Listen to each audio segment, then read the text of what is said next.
Welcome into Texans on Tap. I'm Brandon Strange with Charlie Palillo and Josh Jordan. Follow them on X at Palillo and at Josh Jordan 975 and read their work on sportsmap.com. Gents, season is over once again in the divisional round. At least it was a close game, which is what we had hoped, not a blowout like last season.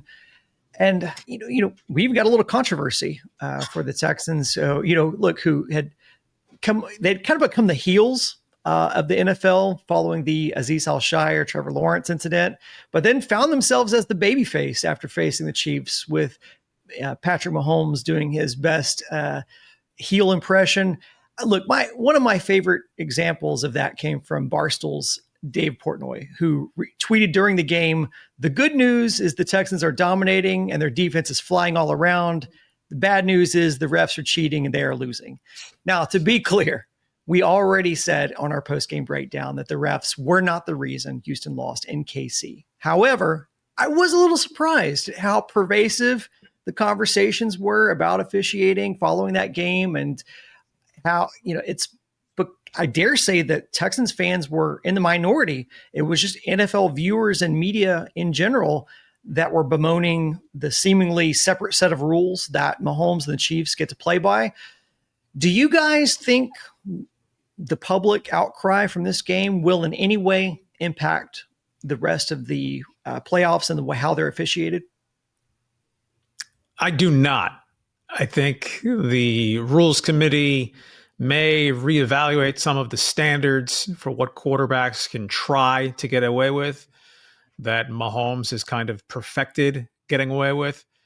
And when virtually all the calls go one way, it's not just sour grapes, but there's an element of that. And league-wide, let's face it, there's a Chiefs envy factor. There's a Chiefs and Mahomes and Kelsey and Taylor Swift fatigue factor. Somebody else other than the Chiefs. I don't think the outcry would be nearly as large had the same calls happened in the Bills' favor or in the Ravens' favor or in the Texans' favor.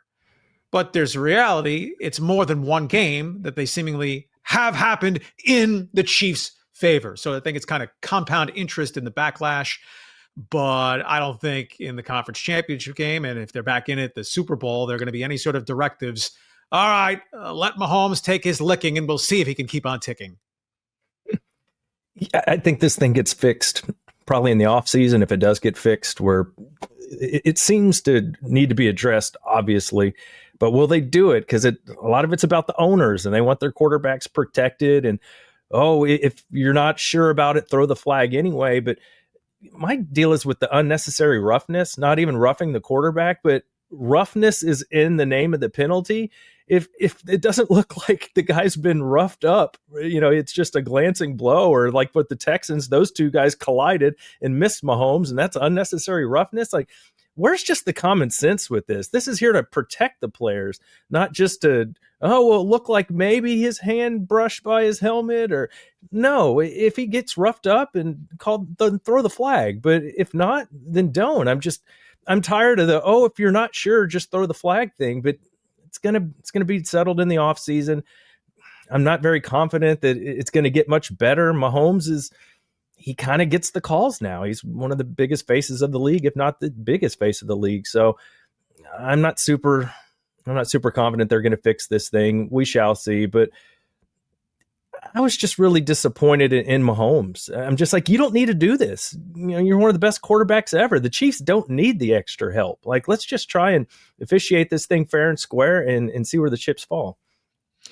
Yeah, but multi-billion-dollar companies don't need to exploit every tax loophole, legal or otherwise, to maximize profits beyond already engorged profit levels. But they do, right? Why do dogs? They do it because they can. And so if Mahomes knows he's going to get the benefit of the flag or a whistle, again, which side's the bread buttered on? If the Texans had C.J. Stroud accomplished at that level, fans would be screaming, hey, illegal, by the book. That's a flag. So that it's Mahomes, and it's repeatedly been Mahomes, that's just going to increasingly wear on people. And in relatively quickie hindsight, the Anderson hit, there was some helmet to helmet. right? The NFL is not as transparent, I think, as the NBA with those 2-minute reports. I'm kind of surprised the NBA is stuck with acknowledging bad calls, but it's the day after and it's online. They don't come out and announce it on television. So that the NFL doubled down, those were both the correct calls. Well, if so, then it goes to the rule. And again, Anderson, there was helmet-to-helmet non-vicious contact, but Mahomes especially, but most quarterbacks, $50 million per year quarterbacks, are going to be treated like porcelain vases by the rules. The toe-to-toe headbutting his own teammate more than Mahomes, that's the one the Texans fans, people around the league, I think, are more rightfully up in arms about. I think the players need to take it into their own hands in some situations where I'm kind of hoping this week that Mahomes tries and pulls that crap against the Bills and somebody just knocks the piss out of him. You get real cute and you have a chance to get out of bounds, but no, you're gonna run the other way and try and get more yardage. I mean, and then slide at the last second. Well, if you get drilled, you may stop doing that. I think that might be part of it. If you're going to get the flag anyway, might as well make them pay for it. Josh, you brought up during the pre-show how both coaches and players on the Texans commented on the officiating, which is not something you usually see. And I also think you brought up a great point during that conversation too, which was if the rules are there for safety and then the players manipulate those rules for their benefit to try to play some sort of tactical field position game with it, then it really does make those cries for player safety fall more on deaf ears because, okay, now we're protecting you and now you're using these rules to manipulate to your advantage to gain yardage down the field during critical situations. I think that's just a poor look. But, if we want to start at one place with this, it's ESPN reporting that the Texans chief was the biggest non-Super Bowl viewership at 32.7 million viewers. That's their biggest viewership for a non-Super Bowl ever. Now, no doubt those Taylor Swift cutaways didn't hurt, but I think if you're looking at motive on why the league puts their thumb on the scale in the Chiefs' favor, I don't think you have to look any further than those numbers. I mean, it's the TV deals that makes these salaries as bloated as they are, and they're going to keep it's in their best interest. Not saying that they're doing it actively, but if it just happens to happen, then it's in their best interest to put a team that's going to attract viewership and look at the matchup that we're online for now. That's what people wanted to see, which was Bills and Chiefs. And now you get to see that. So, this is not why the Texans lost. We talked about that in our post-game reaction. But following that post-game reaction, now we've had a day since to kind of look at everything from the game. So outside of the O-line, outside of officiating, what were some of your takeaways, just other observations that you took away from this game, Texans, Chiefs, upon further reflection? Avoid an utter special teams fiasco when playing the back-to-back defending champions on the road. From the very first play of the game, the opening kickoff, to Fairbairn missing an extra point and a couple field goal tries and shanked punt.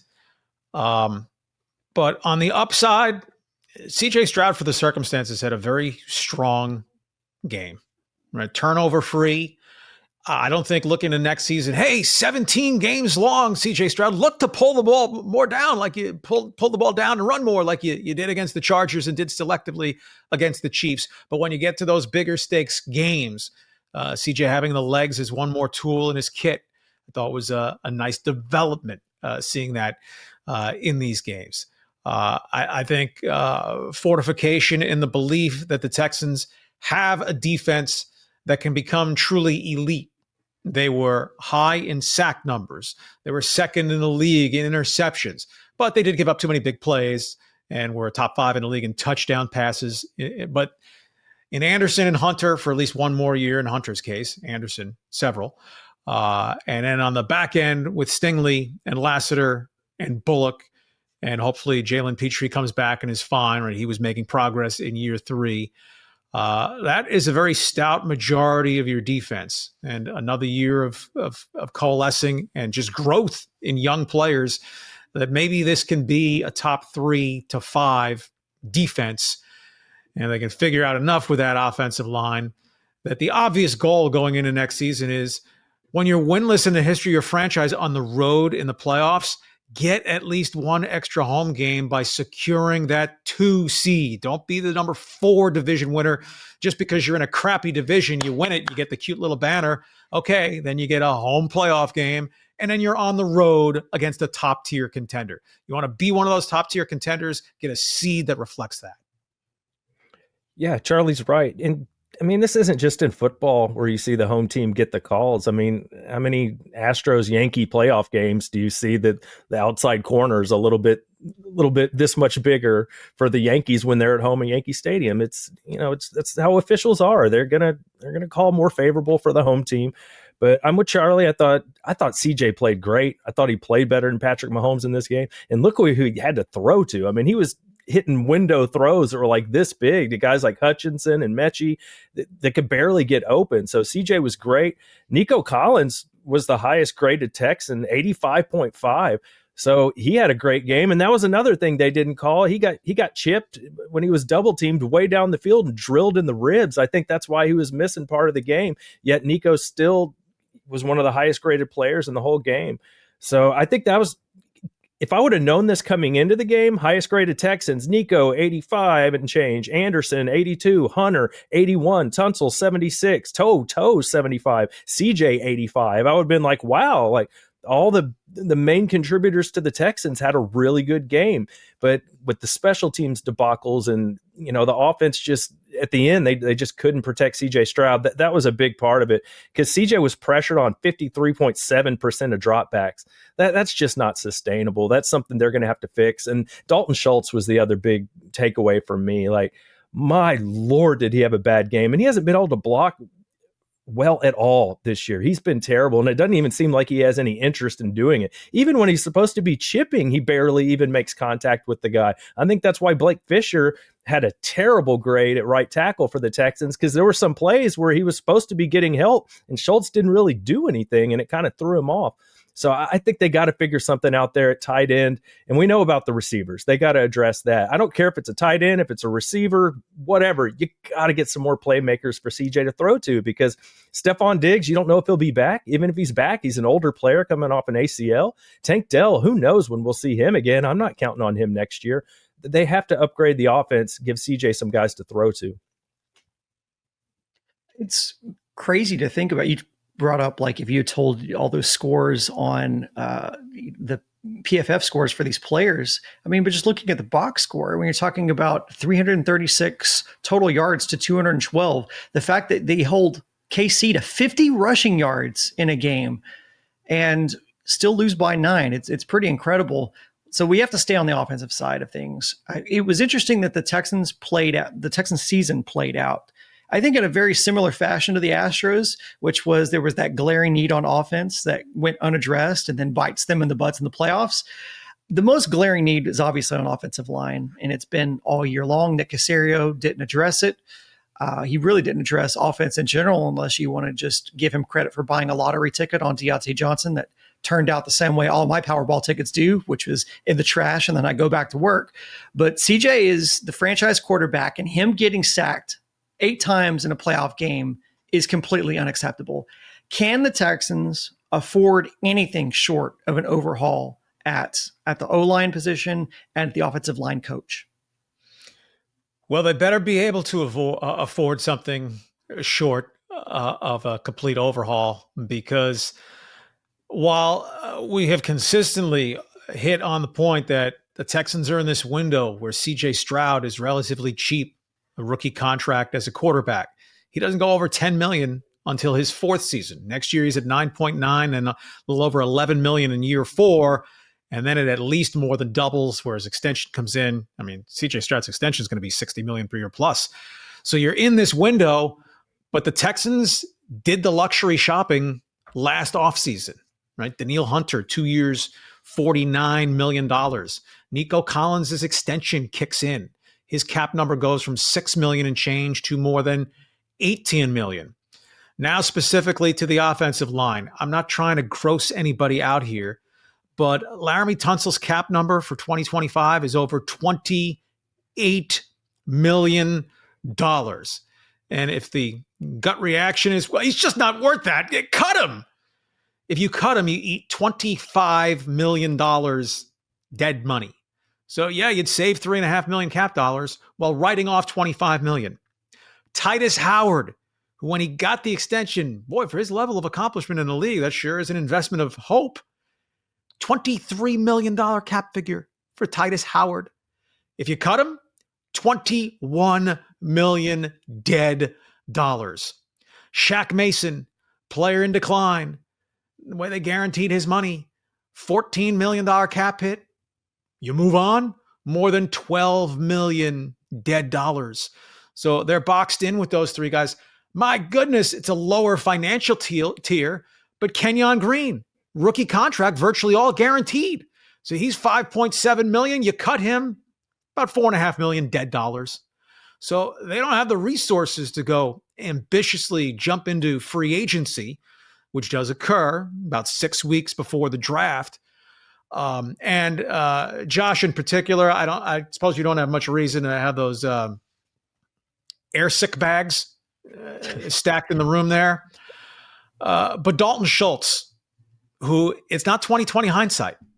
When he got 3 years, $36 million for a finessey tight end, it doesn't scare any defenses. Like, well, that seems steep. Well, the steepness accelerates now. $14 million cap hit for Dalton Schultz next season. If you cut him, $16 million. They're upside down like with a terrible car deal. Josh, I wasn't kidding about the airsick bag. Kaimi Fairbairn on the books for 2025 as a $6.7 million kicker. You have to cut him. Outdoors, playoff situations, $8.4 million dead if you cut him. So there's always the possibility of restructuring to lower cap numbers, but restructuring, you're extending, you're kicking the can a little bit. You're not moving on from the player. So the benefit now of CJ Stroud being on the cheap is they don't have to do slashing and burning real tough goals with some really important players. But their flexibility to go out and spend big, right? Is Danico Autry's roster spot safe? Where they say, you know what, at $10.3 million, yeah, we cut him. We have to eat about half of it, but it frees up $5 million in space if you're saying put that money toward an offensive guard. If you're unable to forecast addressing that in the draft as well as wide receiver. So I think overall, they're still in a good place as a team with some outstanding core, ascendant young talent, most specifically CJ Stroud, Will Anderson, but then you can get to the DBs. But that the Texans are flush with cash, that's already been flushed. They're bottom 10 in cap space going to free agency in March. But silver lining to that is the Texans have no core players whose contracts are expired. I mean, it would be great if Schultz was up, if Fairbairn was up. No, they're not. But the best players who are expiring contracts are Diggs, coming off a blown-out knee, and Eric Murray, who was okay as a dime safety, but certainly not an inexpendable guy. Whereas some other teams that right now have a lot more cap space than the Texans, well, if they're going to keep some of their key guys who are hitting the market, that's going to consume some of that cap space. But within the AFC, right, the Texans at this point are about $10 million in space. The Chargers are at about 60. The Colts are at about 40. The Jaguars are at about 35. So it's not going to be some easy breezy Nick Caserio go shop at Neiman Marcus in free agency and get a guard and get an interior defensive lineman and get a wide receiver. They don't really have those resources at this point. No, which means you're probably going to have to go to the draft to address a lot of these things. I also think it's important to bring up, they lost Cade Stover at a really bad time with that broken collarbone, because especially at the end of the game when they were sending 6 guys to pressure CJ Stroud, like Dalton Schultz is going to have to block some. If you had Stover there, he would have done a much better job, but you lose him against the Chiefs, and it made a really big difference in the game. It really exposed Dalton Schultz, one of his biggest weaknesses there. And he just doesn't he doesn't seem interested in it either. That's one of my other problems right there. But speaking of drafting the interior, it worries me a little bit with Caserio. As much as the Bullock pick was great, and of course D'Amico deserves credit for these things too. Him and Nick worked together. But Lassiter and Bullock, they nailed those picks last year. But if you look at how Nick has drafted the offensive line, Kenyon Green, Juice Scruggs, who didn't even get to play, they felt more comfortable with Shaq Mason coming back from injury in that game. And he's really what they thought would be a center, but his communication issues weren't up to snuff clearly, and they replaced him at center. So they've really kind of had a blind spot for drafting offensive linemen, which is a big concern. And we know how bad the Texans offensive line has been this year, but they saved their worst for last. Texans 44.9 pass blocking grade against the Chiefs, their worst of the season. So you would think they'd kind of improve, but no, they got even worse as the year went on. Stroud in that game had a 94.6 grade with a clean pocket, but he just didn't get that because he was pressured almost 57% of the time. And then back to the Texans drafting offensive lineman, Blake Fisher, he was by far the worst, their right tackle. Now, I mentioned, I think Schultz had something to do with that. He had a 33.7 pass block grade. So I feel better about Fisher using the eye test over the course of the year. I think maybe they have something there. But, according to the PFF numbers, he was just awful in this Chiefs game. So you just have to wonder, how are they going to fill all these needs? Because you got to address the O-line and you got to get some receiver help. Yeah. I don't know do kids even play on playgrounds anymore? Recess in elementary or junior high school, even a thing. But back in the day, there was tomfoolery going around, or maybe even just in the hallway. Someone would slap a sign on a kid's back, kick me hard or hit me hard. On Caserio's back should be his quote, paraphrasing here, I forget the exact words, lazy narrative questioning our offensive line. Defensive, arrogant, and of most import, wrong. It was not a lazy narrative. It was a failure to properly address. It's a huge, huge offseason for Caserio on that front for the overall improvement of the football team and the quarterback that you're probably going to be paying $70 million per year in his extension, to not have him second in the league in sacks taken, top 3 or 4 in the league in hits absorbed, because the cumulative toll year to year generally exacts a price. Boy, Josh, you bring up an interesting point. I wonder if the disparity between offense and defense drafting is because D'Amico is there to consult with Caserio. You do have to kind of take that into account. With the Texans being eliminated from the playoffs, we now know that they'll be picking 25th in the draft. Texans have no shortage of need, especially on the offensive side of things. So we've been talking about wide receiver. It's still a huge need for them, obviously. And for the second season in a row, Texans entered the playoffs with no real options outside of Nico Collins to throw to. We know Diggs' contract is up now because of how they blew out the last 2 years of that deal. But he did play nice here, was productive with the team prior to going down with the knee. I just wonder, do you think there's any chance Diggs returns? And would you want to see that? I think there's a chance he returns, but no, I don't want to see it. That's what older guys do. They get hurt. And I know it was a non-contact injury, but there was already, when the Texans traded for Diggs, there was, people talking like, yeah, he might've lost a step even before they traded for him. And then now he's another year older. He blows out his ACL. I don't think Tank's going to help you next year. I think you need to go younger. And I love the name Stephon Diggs, and I'm a Texans fan, so I want to be positive when they make moves. But I didn't love the Diggs trade when it happened because I wanted them to get younger. With the second round pick, you can get a receiver that CJ can grow with, and he could be on your team for half a decade. Whereas with Diggs, you knew it might be a couple of years, and then they turned it into a 1-year deal. Like, second round picks are so valuable, especially now. Just look around the league. You can find really talented receivers in the second round of drafts. So I hated blowing that on just a 1-year rental of an older player. So I'd prefer Diggs to move on.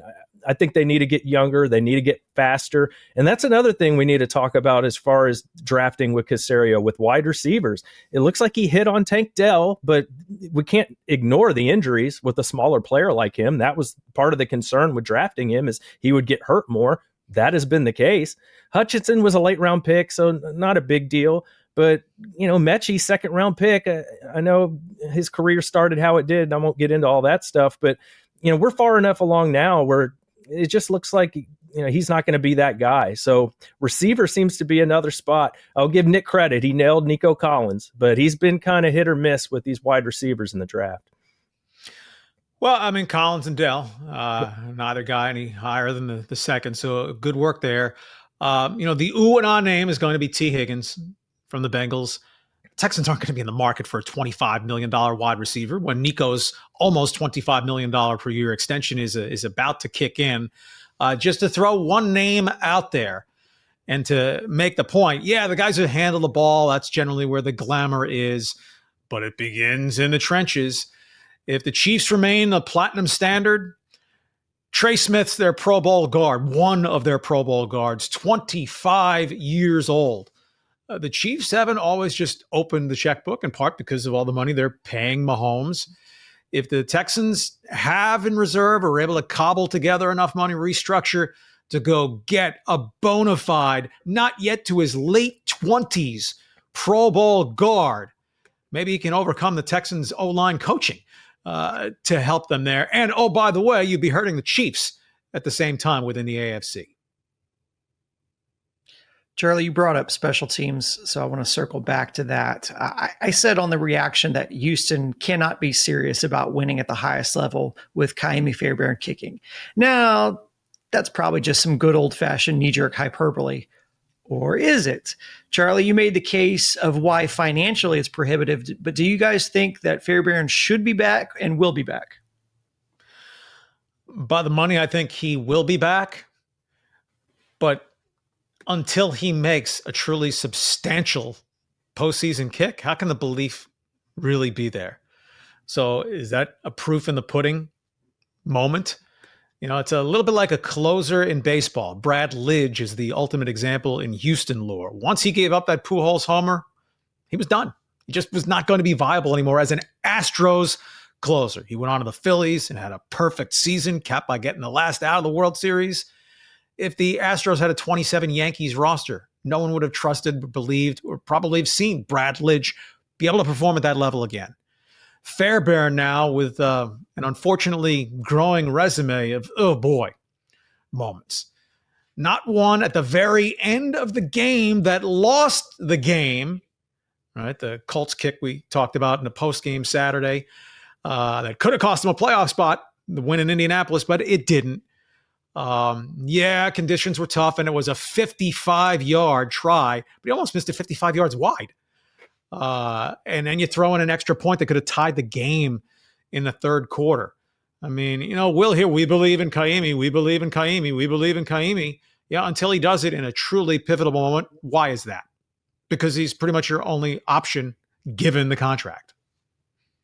Yeah, I mean, he was just so bad in that game. His kickoffs were bad. It led to that early return that there was a long return. The field goal he made, he barely made it. And the one he missed, like Charlie alluded, it looked like, 50 Cent throwing out the first pitch. It was so terrible. So just like, we're not even in the ballpark here. No, I don't trust this guy. But I think I think he'll be back because of the contract. And I think this is where, this is going to be hard to say, but I'm going to say it. This is where D'Amico, being such a positive guy, can work against you to where he won't move on from players that they're not cutting it. And I think we're going to see that with the coaching staff. Nico's such a nice, great guy, and everything's positive, and we just need to execute better. Well, how did that work the entire season? Your offensive line actually got worse. They had their worst game in the last game of the season in the playoffs. Are you going to hold Slowick accountable, the offensive line coach? D'Amico's going to have to, and he's going to be judged a lot more harshly this year because the bar's been raised for what the Texans can be, and fans are going to expect the team to move forward.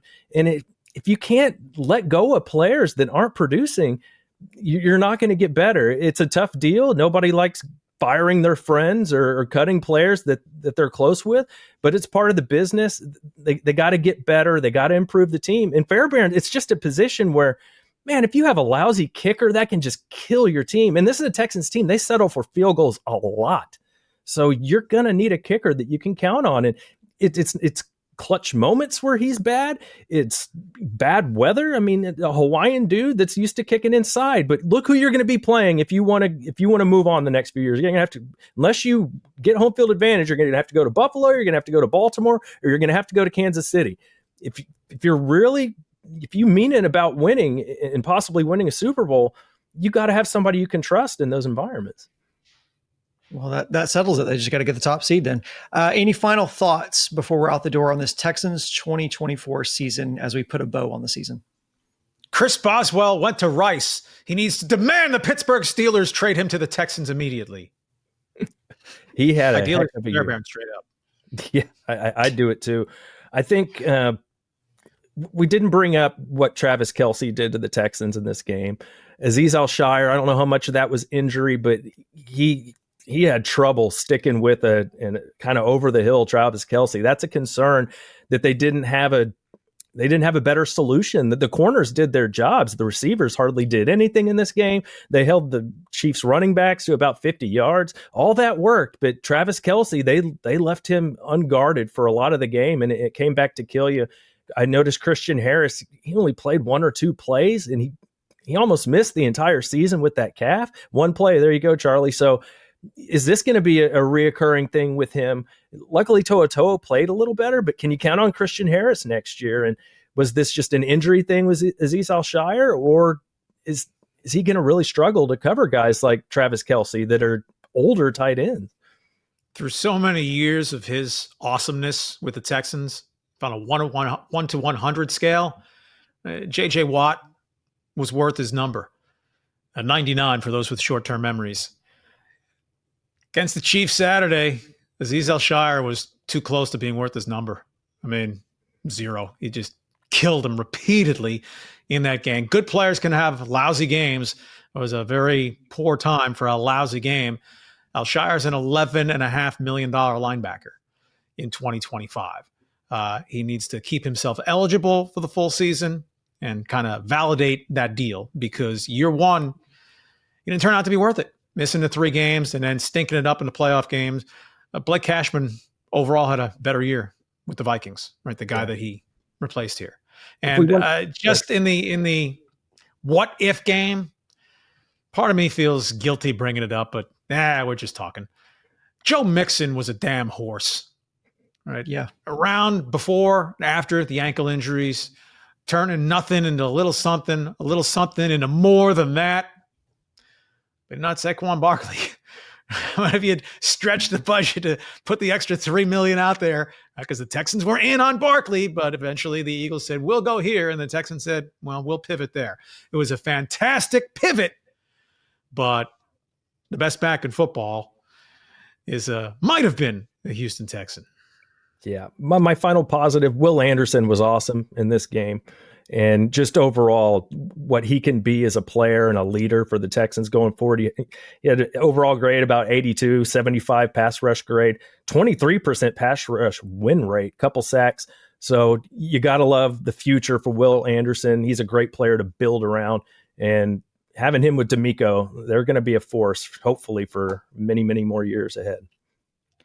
Yeah, going back to your point, Charlie, Joe Mixon was a horse. And here's what I'd like to see. Let's see this man get a competent backup option so that you don't have to rely on him. You don't have to ride him into the ground, because I'd like to see him play at the highest level for the extent of his contract. But he's at that age to where the kind of mileage that this team put on him this year, this is not sustainable. And we said that at the beginning of the season too. And, he went down with the ankle injury, another hip drop tackle that didn't get called. We saw another one against Dalton Schultz not get called. Apparently that's just a thing that's just not going to get called during games, because it's apparently too challenging to identify it in real time. But I'd love to see Nick Caserio put someone at back that can give Mixon some meaningful, opportunities to rest, instead of basically telling God and everyone else when he's not in the game, you're not running. So, but could that be Dameon Pierce, who did show better in very limited taste in season 3 after his lost sophomore season, game utterly devoid of meaning against the Titans in the regular season finale? But Pierce went off in that game, Maybe there just needs to be a commitment to sprinkle him in a little more as Joe Mixon knocks on the door of 30 years old. Great point. That's going to be it for this episode of Texans on Tap. We'll be back as news breaks, and we'll be covering free agency and the drafts. But before we go, I just want to reiterate how much we've appreciated everyone's support on the channel. Every day I see more and new content creators making Texans reaction videos and breakdowns. So there's no shortage of options out there. And you guys helped us rise above the fray and make this worthwhile for us to continue to do. Personally, I want to give a big shout out to Charlie and Josh, who are my absolute two favorite people to talk sports with. Thanks to you guys for doing this for a second season. Look, nothing is guaranteed, which the three of us found out the hard way last season. So we'll just keep our fingers crossed that we get to do another season of Texans on Tap. And until next time, thanks for watching and listening. Go Texans.